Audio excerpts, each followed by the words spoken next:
مثل بنی صدر از فرزندان انقلاب بود. جز مخالفان سرسخت پهلوی و از طرفداران آتشین مصدق بود. سلام، نازنین هستم. به چنل مگافکت خوش اومدید. داریوش فروهر متولد 1307 در اصفهان به دنیا اومد. زمانی که داریوش به دنیا اومد 3 سال از سلطنت رضاشاه میگذشت. ایران وارد دوران مدرنیزاسیون شده بود. پدر داریوش یکی از افسران ارتش شاهنشاهی و بسیار آدم وطن پرستی بود. این خلق و خوی نظامی و روحیه وطن پرستی پدر تأثیر زیادی روی شخصیت داریوش گذاشت که اثرات اون تا آخر عمر در داریوش دیده میشد.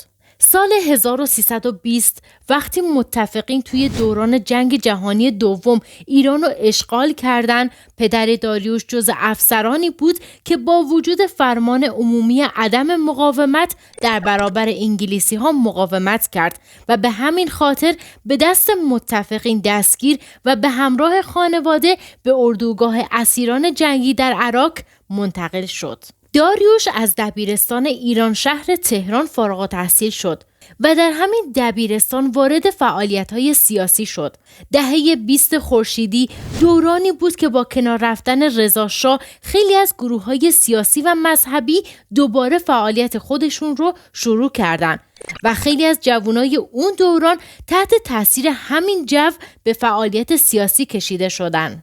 داریوش فروهر بعد از دبیرستان وارد دانشگاه تهران شد و در رشته حقوق ادامه تحصیل داد. دانشگاهی که رضاشاه اون رو تأسیس کرد، اما بعدها بالای 90% دانشجوهاش به مخالفان سرسخت حکومت پهلوی تبدیل شدند. داریوش هم یکی از همین دانشجویان بود. او در سال 1327 در حزب مکتب که یک حزب پان ایرانیسم بود عضو شد. در دهه 20 ماجرای فرقه دموکرات آذربایجان اتفاق افتاد که در آخر هم به سود ایران تمام شد و آذربایجان دوباره جز خاک ایران شد. بسیاری از تحصیل کرده ها و روشنفکران ایرانی برای اولین بار با تهدید جدی پانتورکیسم آشنا شدند. همین تهدید باعث شد تا بسیاری از وطن پرستان جذب احزاب پان ایرانیسم بشن که به عنوان واکنشی در برابر تجزیه طلبان و قومگرایان ایجاد شده بودند. داریوش فروهر هم عضو این گروه ها شده بود. احزاب پان ایرانیسم جزو حزب راستی به حساب می اومدن و بعضی از اونا از طرف شاه و دربار حمایت می شدن. سال 1329 فروهر به عنوان نماینده دانشجویان دانشگاه تهران انتخاب شد. اونم در سن 22 سالگی. در اون سالها بارها در سخنرانی‌هایی که انجام میداد از ملی شدن صنعت نفت دفاع کرد و به طرفداران آتشین محمد مصدق تبدیل شد و در همون سال برای اولین بار دستگیر شد و به زندان افتاد. فروهر در سال 1330 حزب ملت ایران رو تأسیس کرد. توی سخنرانی‌هاش همیشه از مصدق حمایت و از شاه انتقاد کرد. به خاطر همین چه از طرف حکومت و چه از طرف یارانش به عنوان مصدقی آتشین شناخته میشد و جالب اینجاست که برعکس خیلی از یاران مصدق که از اون جدا شدن، فروهر همیشه به مصدق وفادار موند و از تمام کارهای مصدق دفاع می کرد. 28 مرداد 1332 به خاطر دفاع از مصدق در برابر طرفداران شاه به شدت مجروح شد و بعد از اینکه به بیمارستان نجمیه تهران منتقل شد، مخفیانه از شهر خارج شد. از این ماجرا به بعد حزب ملت ایران به یه حزب مخفی و غیرقانونی تبدیل شد که تحت تعقیب حکومت قرار داشت. دی ماه 1333 دوباره دستگیر شد و به قشم تبعید شد. بعد از آزادی از زندان و برگشتن به تهران دوباره به خاطر تظاهرات علیه شاه دستگیر و روانه زندان شد. بعد از 2 سال یعنی در سال 1335 از زندان آزاد شد، اما دوباره بعد یه مدت کوتاهی زندانی شد. از سال 1337 تا سال 1339 چندین بار دستگیر، زندانی و آزاد شد. دقت کردید با وجود مخالفت با شاه و فعالیت علیه نظام سلطنتی و این همه زندانی و آزاد شدن، فروهر نه کشته میشه نه به حبس ابد و زندانی طولانی مدت محکوم میشه. بر اساس ادعای خود فروهر در سال 1339 سپهبد عبدالله هدایت از طرف شخص شاه برای ایشان پیغام میفرستند که میتونه از کشور خارج شه و حکومت با اون کاری نداره. اما فروهر قبول نمیکنه چون اعتقاد داشت باید در وطن موند و ایستاد. در همون سال 1339 یه تعدادی از یاران مصدق جبهه دوم ملی رو تأسیس میکنن و فروهر رو با اینکه زندانی بود به عضویت کمیته مرکزی جبهه در میارن. بعد از آزاد شدن از زندان فروهر تصمیم میگیره به عنوان نامزد جبهه ملی توی انتخابات مجلس شرکت کنه که باز دوباره دستگیر و زندانی میشه. این حرکت فروهر مثل این بود که یه شخصی الان بیاد به عنوان سلطنت طلب توی انتخابات مجلس شرکت کنه. بعد از آزادی اردیبهشت 1340 با پروانه اسکندری ازدواج میکنه. پروانه هم مثل داریوش طرفدار آتشین مصدق بود. مصدق براشون کارت تبریک میفرسته و توی اون کارت نوشته بود خداوند نجار نیست، اما با ازدواج شما دو نفر انگار که در و تخته با هم جور شده‌اند. منم اتفاقاً با نظر آقای مصدق کاملا موافقم. شما هم بعد از دیدن این ویدیو با من و آقای مصدق هم نظر خواهید شد. پروانه شعر به سبک نیمایی میگفت و افکار سیاسی خودش رو با اشعارش نشون میداد. 2 ماه بعد از ازدواج دوباره فروهر برای چندمین بار دستگیر و روانه زندان شد و بعد یه مدت هم آزاد میشه. در سال 1343 به خاطر مخالفت با انقلاب سفید شاه باز دوباره به زندان میفته. این بار 3 سال زندانی میشه که بیشترین مدت زمان زندانی فروهر بود. البته تا اون زمان آیت الله خمینی هم به شدت با انقلاب سفید مخالف بود و تقریباً هم توی این دوران بود که به صف مخالفان جدی شاه و نظام سلطنتی اضافه میشه و باز هم در سال 1349 در اعتراض به استقلال بحرین به مدت 3 سال زندانی میشه.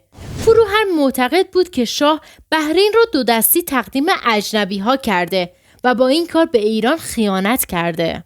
سال 1352 آزاد میشه ولی با این وجود بازم به فعالیتش علیه شاه و نظام سلطنتی مشغول میشه. فروهر در سال 1356 به همراه کریم سنجابی و شاپور بختیار نامه سرگشاده‌ای به شاه مینویسن و به ایشان در مورد روزهای تاریک ایران هشدار میدن. محتوای کلی این نامه این بود که شاه بهتر دیکتاتوری و استبداد رو کنار بذاره و صدای مخالفان رو بشنوه. در همون دوران نشریه‌هایی به سردبیری پروانه همسر داریوش فروهر آزادانه علیه شاه مطلب می‌نوشتن.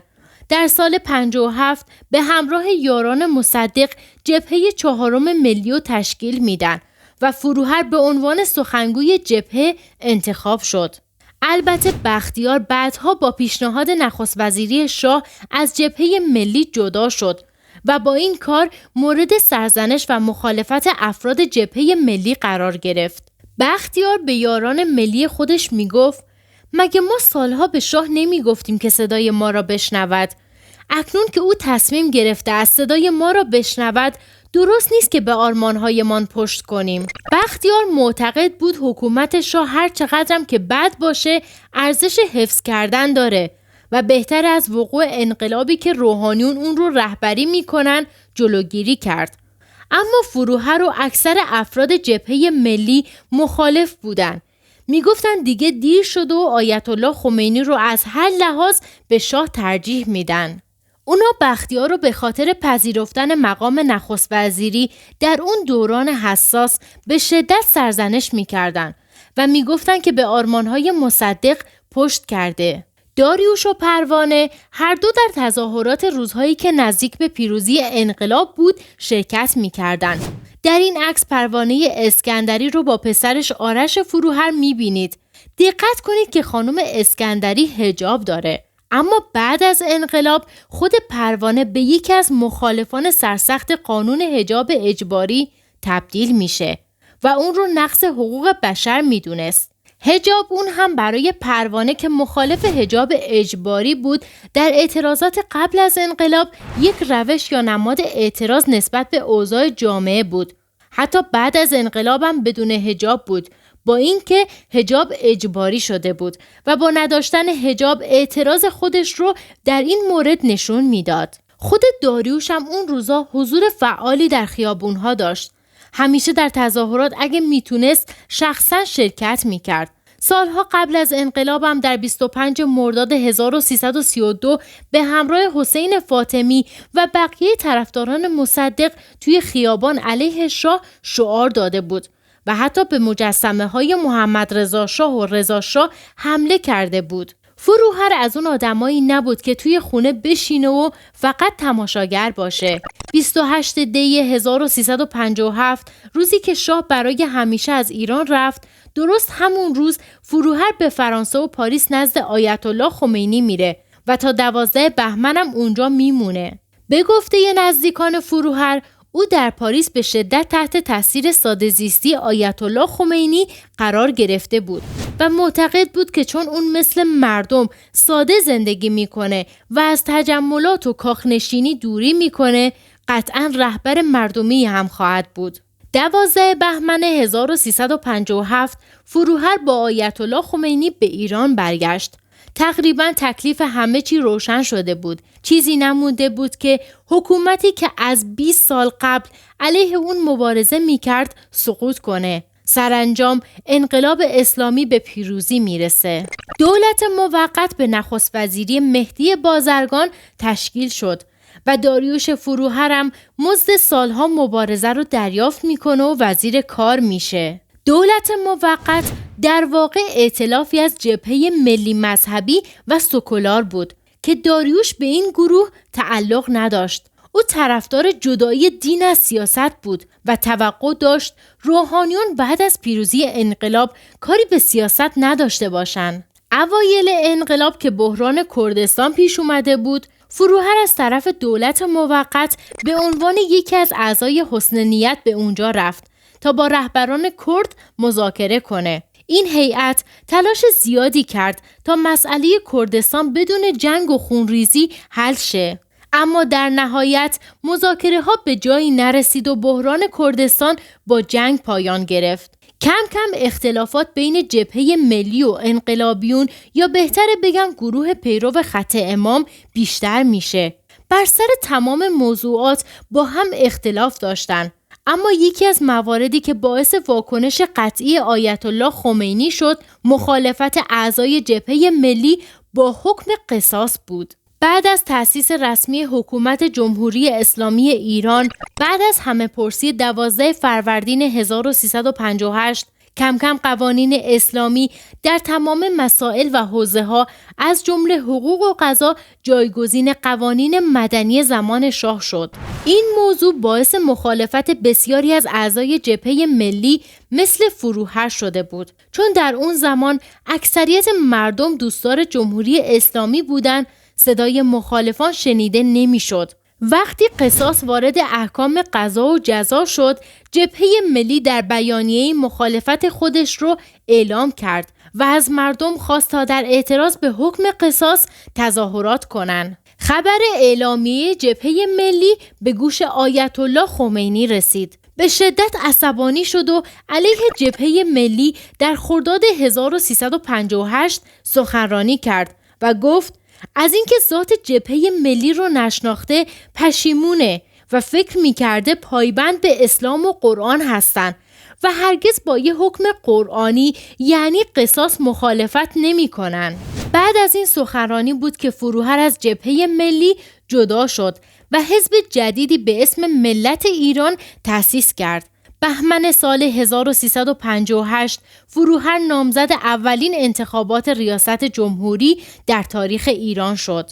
انتخاباتی که در اون بنی صدر با اختلاف پیروز شد و بلافاصله بعد از پیروزی فروهر به او تبریک گفت و برای بنی صدر آرزوی موفقیت کرد.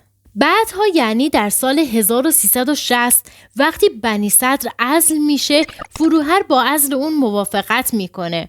به همین خاطر به زندان میفته و 5 ماه زندانی میشه. این 5 ماه برای فروهر خیلی سخت میگذره. فروهری که 15 سال زمان شاه هم طعم زندان رو چشیده بود. بعدها به دوستانش گفته بود اون 5 ماه از کل اون 15 سال براش سخت‌تر گذشته و زندان واقعی یعنی اون 5 ماه. وقتی که در زندان بود حکم اعدامش صادر شد، اما وقتی آیت الله خمینی متوجه میشه با اعدام مخالفت میکنه و دستور میده سریع از زندان آزادش کنن. دلیل این تصمیم هم پیشینه فروهر در مبارزه علیه حکومت شاه بود، به خصوص این که چند ماه به همراه احمد خمینی پسر آیت الله خمینی در زمان شاه زندانی شده بود و با او دوستی داشت. بعد از آزادی از زندان در طول جنگ ایران و عراق فروهر سکوت کرد. اعتقادش این بود که چون کشور درگیر جنگ خارجیه باید از اختلافات داخلی جلوگیری کرد. اما بعد از تموم شدن جنگ و مخصوصاً بعد از فوت آیت الله خمینی فروهر مبارزه علیه جمهوری اسلامی رو شروع کرد و به خیلی از قوانین و سیاست‌های اون اعتراض کرد. البته در این مبارزه همسرش پروانه هم همراهش بود. با وجود انتقاد شدید از جمهوری اسلامی فروهر اما بارها گفته بود که از کمک به پیروزی انقلاب و سرنگونی حکومت پهلوی پشیمون نیست و بعدها وقتی که دید انقلاب به قول خودش به انحراف کشیده شده شجاعانه به مخالفت با حاکمان جدید پرداخته. پروانه همسرش اما عقیده معقولتری داشت. یک بار در مصاحبه‌ای در جواب به این سوال که چرا به خارج از ایران نمی روید تا راحت‌تر با دولت مبارزه کنید گفته بود چون او و همسرش در پیروزی انقلاب نقش داشتن، در برابر اوضاع فعلی احساس مسئولیت می‌کنند و باید برای جبران اشتباه خودشون بیشتر تلاش کنن. بنابراین رفتن از کشور رو درست نمی‌دونستن. 1 آذر 1377 سرانجام داریوش و پروانه هر دو به دست ماموران اطلاعات کشته شدند. هر کدام بین 11 تا 27 ضربه خوردن که البته تعداد ضربات در گزارش‌های مختلف متفاوته. قاتلان اجساد هر دو رو به قبله رها کرده بودند تا آداب دینی رو رعایت کرده باشند. قتل داریوش و پروانه در چارچوب قتل‌های زنجیره‌ای اتفاق افتاد و در جریان این قتل‌ها تعدادی از نویسندگان، روشنفکران و منتقدان هر کدام به طرز وحشتناکی کشته شدند.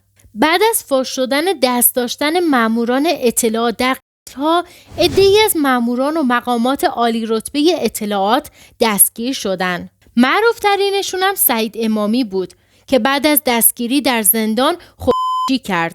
از نظر حکومت این افراد ماموران ضد انقلابی بودند که برای ضربه زدن به حکومت مرتکب این جنایت شدند و سرانجام هم به سزای عملشون رسیدن. پروانه و داریوش فروهر صاحب 2 فرزند به نامهای پرستو و آرش شدند که در حال حاضر خارج از ایران زندگی میکنن. دوستان عزیز مگافکت، لطفاً زیر این پست نظرتون رو در مورد این شخص کامنت کنید و یک کامنت انگلیسی هم بذارید که سابسکرایبتون نپره و لطفاً لایک فراموش نشه. ممنون از همراهیتون.